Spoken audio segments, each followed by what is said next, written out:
Hey guys, it's SickMotion here with patch 5.23 notes. Basically, a bunch of fixes and little changes from the huge bombshell 5.22 patch that basically the season 6 patch that came out last time. Just gonna scroll down here, skip through all of that. The new champion is out in this patch. I actually played her a few times on the PBE while this server was down for this patch going online. And she actually seems like a lot of fun. It has the Juggernaut feel where it's like it's hard to set up what you want to do. Like you need to make sure you have all the tentacles in the right place and have your zone ready for what you want to do. But if you do and you get that zone off, it's like when you get into a team fight as Darius and you get 5 stacks and you have 5 bleed on everyone, you get the pentakill. Like she goes super ridiculous as soon as all the right circumstances are met. But there was a lot of counterplay against it. It felt like a lot of dashes, movement, move speed, and stuff made it really hard for those super telegraphed slow tentacles to hit. But like I said, once you're later into the game and once you get like a 5-person ult off and you already had a tentacle on the wall and there's like 6 things hitting everywhere and then some guys spawning them as well, it gets pretty crazy. But yeah, I've been enjoying playing the new champion. She's been banned pretty much every game, but when I get her, I get to have some fun. There's a bug with Ash's Q. Fixed a bug where all 5 arrows in a flurry shared the same critical strike status. Critical strike's now probably determined per individual arrow. Um, and I guess correctly functions with Hurricane now that people are actually building Hurricane on more than Callista because it's not crap. Azir makes it into every patch note. Attack moving to a position you're an active soldier will check for the closest valid target to the soldier and smooth out Azir's casting and stuff. Quality of life and kind of feels like bug fixes. There's basically an Azir bug fix every single patch since he's been out. Chimes now begin spawning 15 seconds earlier, just because of the pacing change where everything spawns 15 seconds earlier. They didn't change a lot of the things that are important, like Bard's Chimes, for example, the Smite cooldown as well, which you'll see lower here. Caitlyn reduced the frequency of the boom headshot voiceover. Basically, every second shot she was saying it. It must have been super frustrating to play as her. Piltover Peacemaker is now nerfed to 33% after the first target hit from 40. Kha'Zix, 3 armor increase, Q mana decrease. He hasn't really been in popularity for a while, so they're toning him up a little. Lucian's base damage down, and the culling back down to the cuddling. A little bit of a damage ratio nerf, as well as base damage nerf as well. It was doing way too much damage, so it's toned down a little. Misfortune, base health down by 48. That's quite a huge nerf for early laning. And the attack speed on Strut is down 5 per level, accumulating up to 20 at level 5, starting at level 2, not at level 1. So she's toned down a little bit. She was actually feeling really strong as well. Quite a few Mord changes here. Basically, the first and second Q, instead of going times 3 times 1 times 3 times 9, the first and second Q have had their damage changed to do the exact same damage, and then the third Q will do double the first and seconds. And you can see the exact numbers right here, because the third Q was getting up to be like a ridiculous amount of damage. It was kind of dumb. The third Q here still hurts a lot, but not, I'm assuming not nearly as much as the other one, because there's people getting like 1 hit by Mord Qs, and he was like permabanned in all the worlds for that reason. Your activation damage on W is nerfed early, increases later. Your Siphon of Destruction actually gives you more shield as you level it, so actually a buff there. And there's some bugs with his ult where the dragon, basically the main one here that I was feeling a lot, which was annoying. Rylai's Crystal Scepter applied the full 40% slow instead of 20% for dragon's basic attacks. The dragon's attack range, I guess, scales with rank. I don't know what the attack range was before. I don't know if that's a nerf or a buff. And the dragon's movement speed now scales with rank as well. So I guess those early dragons don't feel as devastating. Later on in the game, if you get to like late game with Mord and you don't have a dragon and you don't have any way to siege, you're really reliant on those dragons. So it makes sense buffing them later. And early on, they did feel a little bit too strong. So Quinn actually got some significant changes here as well. Mainly her Q is the main change here, but her passive now has just a scaling flat damage at levels 1 to 18, and the total attack damage also scales. Her Q here, they renamed it to Blinding Assault. I think that's what it was called before, and then I was like, oh god, it's a blind again, but it's not. It's kind of like a mini Nocturne ult or Grave Smokescreen that follows you. No longer is an execute, no longer refunds half the cooldown when it kills an enemy, but now applies near sight to the first target hit for 2 seconds, removing allied vision and reducing its vision radius to 300. So it's basically like you're stuck in a Grave Smokescreen, but it follows you. You can't get out of it for 2 seconds. And when cast on non-champions, it renders them unable to attack or cast spells. So I'm wondering if Jungle Quinn is what the plan is behind this, because that'll make the jungle monsters unable to do stuff to you. I'm wondering if it does that to Baron as well, because that's a non-champion. The base attack or the base damage on it is up a little, all across the board. The ratio is, looks like the ratio is up a lot by the looks of it, but I guess there's no execute on it anymore, so it makes sense to put stuff up. And they renamed the ult, most important change right here. Scarner Crystal Spires now spawn at 130 instead of 155. Makes sense because everything spawns earlier. There's another change similar to the Bard Chimes. Zed got some buffs here. Max cast range on his W increased, minimum cast range decreased, which is a buff, and missile speed increased. So buffs all around right there. And his death mark does more damage. Same damage at level 3, but more damage at levels 1 and 2 as well. Zilean now gives at least 15% of Zilean's banked experience. Excess experience goes into the target's next level. Makes sense. Recommended items updated. Here's some stuff that'll actually, big quality of life things. When you're playing a melee character and you're playing against another melee character that has a little bit of extra reach on your attack range, it gets really annoying a lot of the time.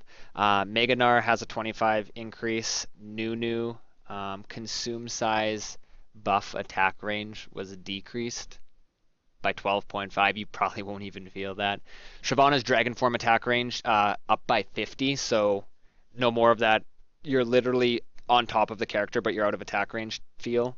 Scion's attack range increased by 25. Very, very nice. I played Scion today and actually felt that, so that's nice. Tahm Kench has actually got reduced by 25 because Tahm Kench had 200. That was just ridiculous. Trundle's increased by 50. Trundle was one of those champions, if not the worst champion, where you'd be chasing after someone, your club would be in front of the enemy you were chasing, but you couldn't hit them because they were out of your auto attack range. It was a pretty frustrating feel, so it's nice that that's there. And Zac also got a auto attack range increase of 50, so I might actually mess around with lane Zac. He seems like he's not that bad. Ability toggling, Aatrox's W, Cho'Gath E, and Jinx's Q. Basically, it's an ability that they're listed all right here. Oh, I scrolled down too far. If it just toggles something, it doesn't do anything other than toggle what your next ability is going to do. You can use it while CC'd now. Because if you're CC'd, it's not going to matter anyway. You're not able to auto attack, so you can't get that ability off anyway. There was a lot of things happening where you'd get CC'd and then you would think that you changed, but you didn't because you changed as you were CC'd or right as you got CC'd or right before you ended getting CC'd. So it'll just kind of be nicer. You'll in the heat of the battle, sometimes you don't realize that it didn't change, and then that could be a really big problem, especially on like Aatrox where you needed to heal and you end up killing yourself instead. Champion resizing. They made these champions. You can always go here and look, or just pause the video. They made these champions 10% larger. They made these champions and skins 5% larger. they made these champions and skins 5% smaller, and they made these ones 10% smaller. Unless you're a like big frontline tank, getting smaller is usually a buff. So Karthus, Heimer, Lucian, Zed, Fizz on one skin, and final boss Veigar. What this tells me is that there actually was benefits and disadvantages to using certain skins. If they're directly changing one or two, not the full champion and all of their skins, just one skin. So it looks like there was a pay to win feature. Fantastic. Hunter's Talisman, burn damage up by 5. Refillable Potion sucks a little less, has 25 more healing per stack. A lot of people didn't realize the refillable potion costs the same as 2 health potions. But if you were buying a jungle item in the refillable potion, you had enough to buy 3 health potions actually with that extra 150, and you're only getting the refillable potion. You can't buy a potion with this. The refillable potion is refillable, so you don't have to keep buying the potions, obviously. But 3 health potions would give you 100 or 450 health worth of healing, and 1 refillable potion used to give you 200. So the health potions were over double better for just early sustain and early clear. But now this gives you an extra 50 and a little bit longer on the duration. It doesn't give you an extra healing per second, really. But still, I don't know. Still not as much healing as the potions option. Very noticeable difference. Rageblade got increased by 300. Still super strong. Probably still needs a nerf in my opinion. League of Rageblade is still alive and well. Magic damage on Shiv was decreased. But the magic damage to minions was increased. So it does less damage to champions. Probably around the same damage to minions, I'm assuming. Or it feels like it does around the same damage to minions. The Shiv Fire Cannon power couple just does a lot of damage. If you get that super long range auto off as an AD carry to start a fight, and it crits and does the Shiv crit and does the on hit effect of the Fire Cannon, you're hitting your opponent if they're squishy for like over 1,000 damage before they're even in range. On some AD carries, like from a very long range, like an increased range Caitlyn, that felt depressive.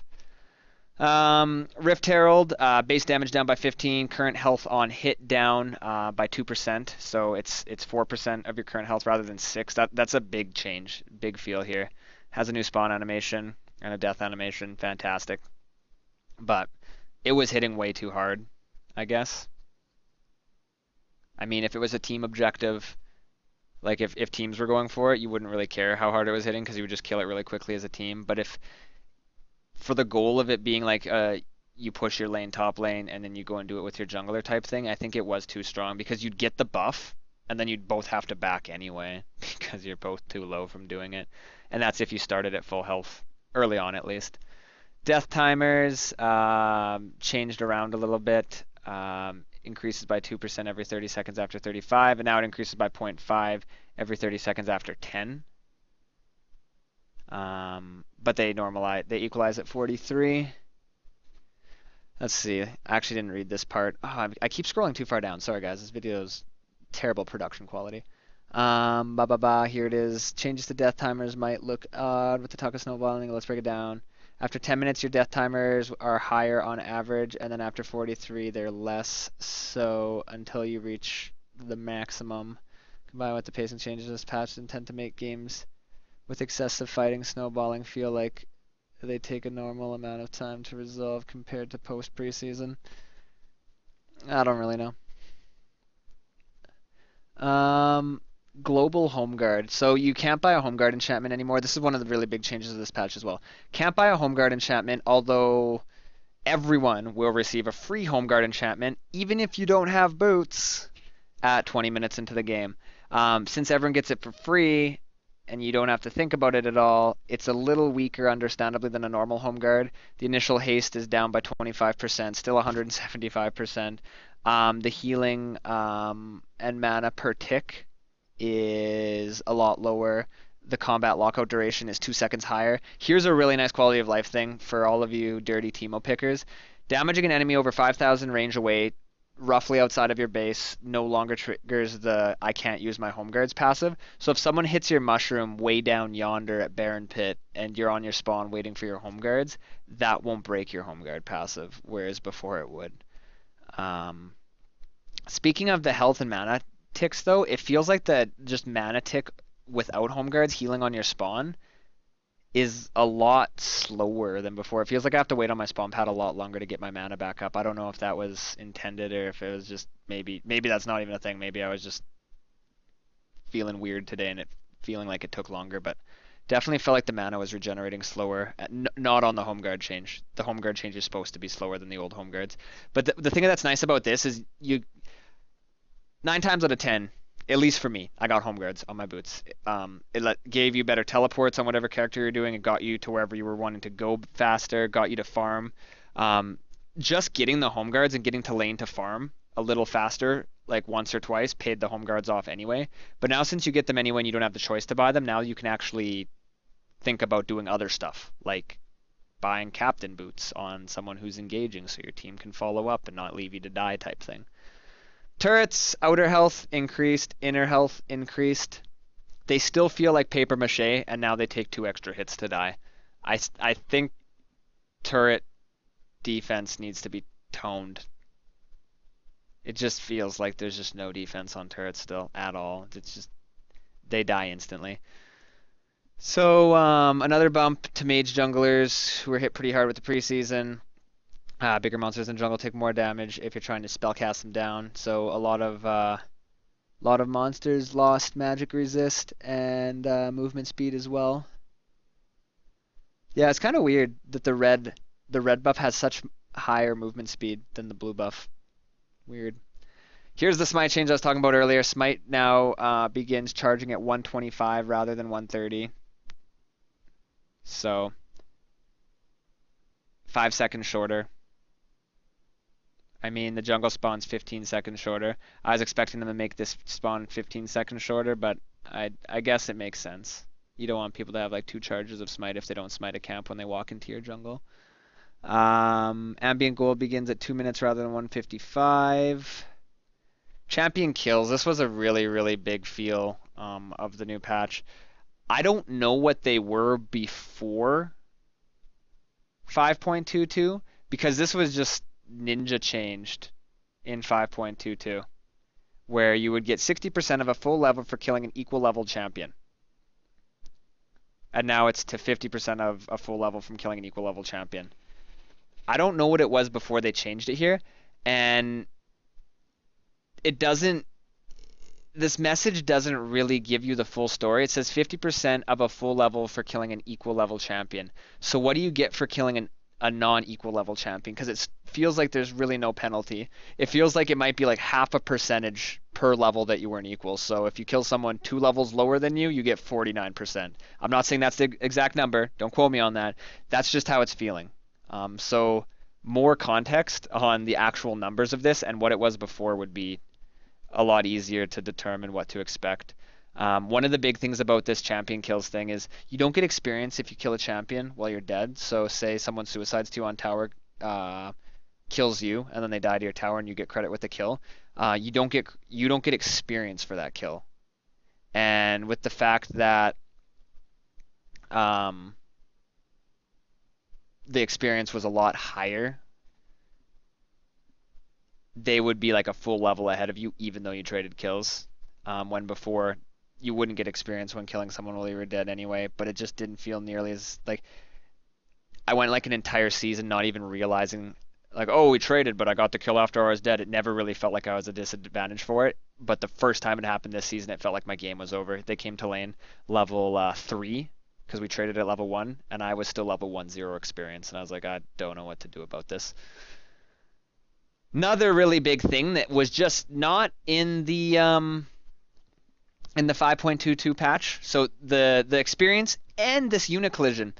Minion collision buffer, 15% of model size up to 20% of model size. So the minions will path around each other even more weirdly than they were last patch or in 5.22. But the champion collision buffer is none from 15% of model size. I don't know why they changed a lot of this stuff in 5.22, but the frustrating part is they changed it and didn't say anything. It wasn't in the patch at all. So like for like an 80 carry player, probably don't feel this change that much, and you probably didn't feel it last patch because you're just shooting over the minions. But for someone playing like melee versus melee top lane or like really big character model champions in the middle of a minion wave, like you would just get stuck inside of a minion wave and you just have to stand there until you died, or you would hit someone and then the minions would kind of swarm around you and you would have to, the only way to get out of the minions would be to flash or auto path towards the champion, take 3 turret shots and then die, because you would just get creep blocked in. And although it says that there's no collision, which should make it so you don't get creep blocked as much on champions, it feels a bit better this patch, but it still feels god awful and very frustrating to play with. Whatever they changed, I think they need to just revert it back to whatever it was, because it's just a no fun mechanic that obviously wasn't important enough to even make it into the patch notes last time. I don't know why it was changed. Minion pushing, this was supposed to be in the last patch, but it wasn't. It was in the 5.22 patch notes. It won't be turned on immediately. Apparently they'll message when it is turned on. Bunch of math and stuff here. Basically, depending on how many turrets you have or they have in a lane, whoever has the turret advantage, their minions will be stronger, and whoever team has a greater level advantage as a team, averaged, will also affect that. So if your team is higher level and has more turret advantage in that lane, your minions will take less damage in that lane and do bonus damage. So right here for the example, I'll just take this one here.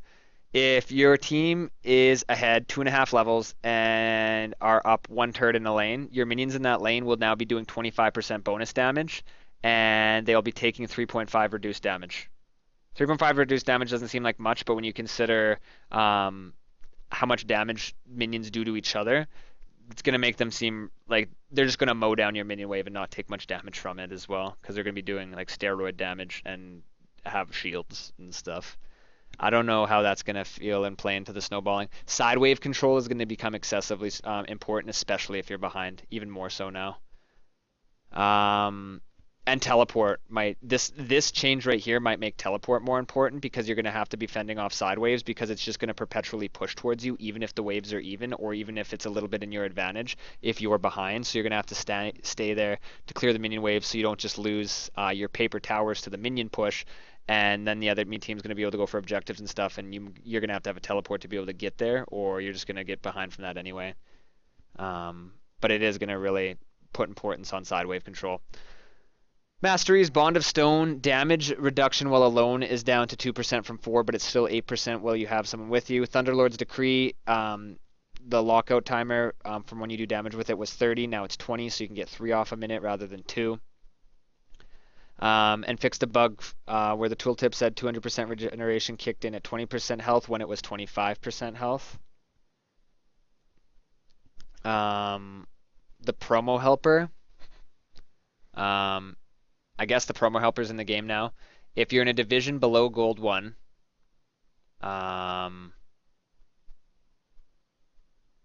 you get win credits, I guess, with the promo helper. Basically, if you lose a promo series, next time you attempt that series, you will start with a win credit, can stack twice for tier series.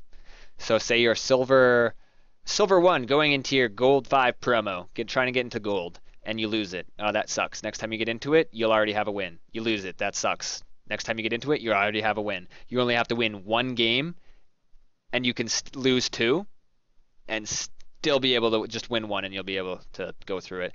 So this is going to help a lot of people get to Gold, apparently.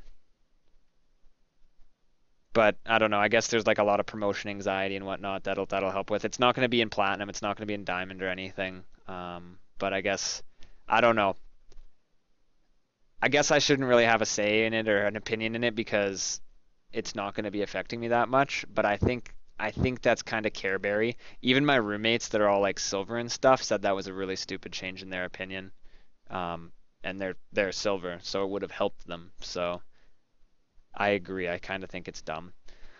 Conversations from individual friends are now saved server side, up to 100 messages per conversation, expiring after 10 days. So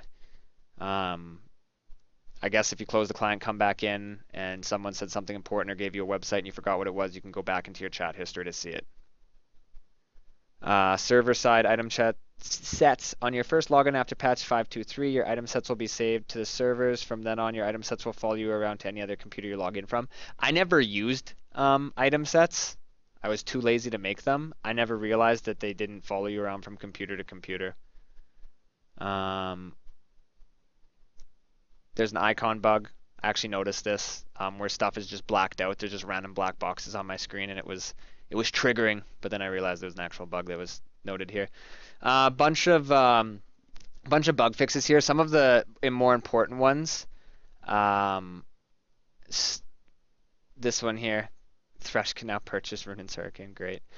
Fix the number of broken interactions between summoner spell cooldown reduction effects and Boots of Lucidity, Enchantment Distortion, and the Insight Mastery. There was somewhere in the formulas there was something breaking. I don't know exactly like if it was breaking in your favor or not in your favor, but I heard a lot about it, and it's fixed now apparently.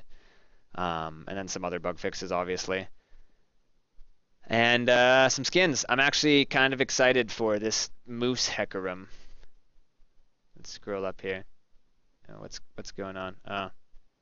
I made the window improper, so you can't see it. He looks like a moose. It's awesome. And they made Karthus Azir, as I will call it. But I am excited for that Hecarim skin. Maybe I won't be a robot pony every game. Maybe I'll be a forest moose.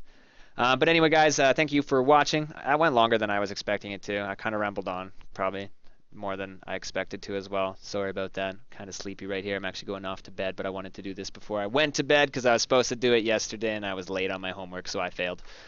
But anyway, thank you for watching. If you enjoyed it, found it helpful or anything, and you haven't already, make sure to sub to the channel for more videos like this, games, highlights, a lot of other stuff, a lot of content on the channel already. If you want to go check that out, like the video as well if you found it helpful, so I know to keep doing stuff like this. And my social media links as well as my stream, which is what I do mainly. I'm a streamer for those who don't know who I am. Are all in the description as well if you want to go and check that out. But thank you very much for watching, guys. Have a great day, and take it easy till next time.